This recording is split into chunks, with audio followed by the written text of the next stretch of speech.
लड़की को अचानक पता चलता है कि वह परीक्षा पेपर पर चाहे जो भी उत्तर लिखे, टीचर उसे हमेशा 100 अंक ही देते हैं। और भी डरावनी बात यह है कि उसके परीक्षा पत्र पर लिखे उत्तर असलियत में सच हो जाते हैं। उदाहरण के लिए यह प्रश्न था कि वर्तमान में जापान के प्रधानमंत्री कौन है। लड़की ने बहुत देर तक सोचा, लेकिन उसे नहीं पता था कि वे कौन है। उसने बस यूं ही अपने एक क्लासमेट का नाम लिख दिया। उसने नहीं सोचा था कि उसी दिन समाचार में मंत्रिमंडल के पुनर्गठन की घोषणा होगी और उसका क्लासमेट प्रधानमंत्री बन जाएगा। दूसरा प्रश्न था कि वर्तमान अमेरिकी राष्ट्रपति का नाम क्या है। लड़की को यह भी नहीं पता था, इसलिए उसने वह जगह खाली छोड़ दी। उसने नहीं सोचा था कि अगले ही पल व्हाइट हाउस आपातकाल घोषित कर देगा कि राष्ट्रपति लापता है। लड़की को एहसास हुआ कि उसके सभी उत्तर गलत होने के बावजूद उसे 100 अंक मिले। इसलिए उसने जल्दी से अपना फोन निकाला, उत्तर ढूंढा और प्रधानमंत्री का नाम बदल दिया। वास्तव में अगले ही पल समाचार आया कि उसके सहपाठी ने इस्तीफा दे दिया है और वह वापस स्कूल आ गया है। घबराई हुई लड़की ने यह बात अपने उसी क्लासमेट को बताई, लेकिन उसे विश्वास नहीं हुआ। उसने तुरंत एक और परीक्षा पेपर निकाला और लड़की से अपनी इस सुपर पावर को दिखाने के लिए कहा। लेकिन इससे पहले कि लड़की उत्तर लिखना शुरू करती, लड़के ने चौंकते हुए दूर इशारा किया। लड़की ने घबराकर देखा कि दूर स्थित टोक्यो स्काईट्री मीनार हवा में नाचने लगी है। असल में लड़की ने सुबह गणित की परीक्षा दी थी और उसने पाई का मान गलत लिख दिया था। लड़की तुरंत दौड़कर टीचर के ऑफिस पहुंची। उस समय ऑफिस के टीचर भी खिड़की से स्काईट्री को नाचते हुए देख रहे थे। उसने जल्दी से परीक्षा पत्र पर अपना उत्तर सुधारा, लेकिन इस बार स्काईट्री और भी तेजी से नाचने लगी। करीब 1 घंटे बाद लड़की ने आखिरकार सही उत्तर का अनुमान लगा लिया और तब जाकर स्काईट्री रुकी। लड़की ने राहत की सांस ली। असल में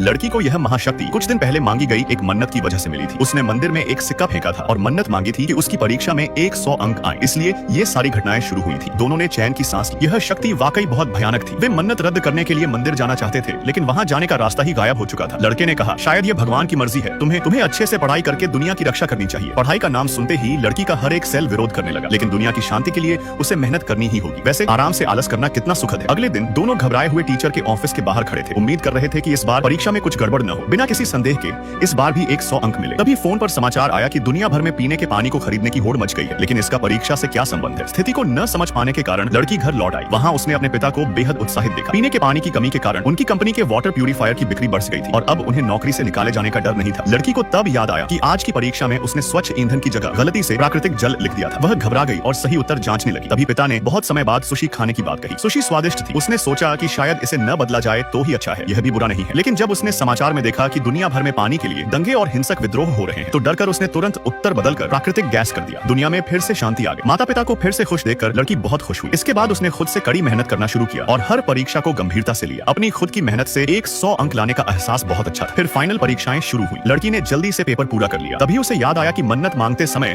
उसने दान पात्र में एक सिक्का डाला था। केवल उस सिक्के को बाहर निकालने पर ही मन्नत रद्द हो सकती है। वह तेजी से कक्षा से बाहर भागी और मंदिर पहुंची। उसने एक टहनी से सिक्के को निकालने की कोशिश की। वह सफल होने ही वाली थी कि सिक्का अंदर गिर गया। तभी एक तेज सुनहरी रोशनी चमकी और लड़की अचानक गायब हो गई। पूरी कक्षा और पूरी दुनिया से सारे इंसान गायब हो गए। तभी हवा का एक झोंका आया और लड़की का परीक्षा पत्र नीचे गिर गया। असल में उस परीक्षा पत्र के पीछे एक और प्रश्न था, वर्तमान में पृथ्वी पर कितनी जनसंख्या है।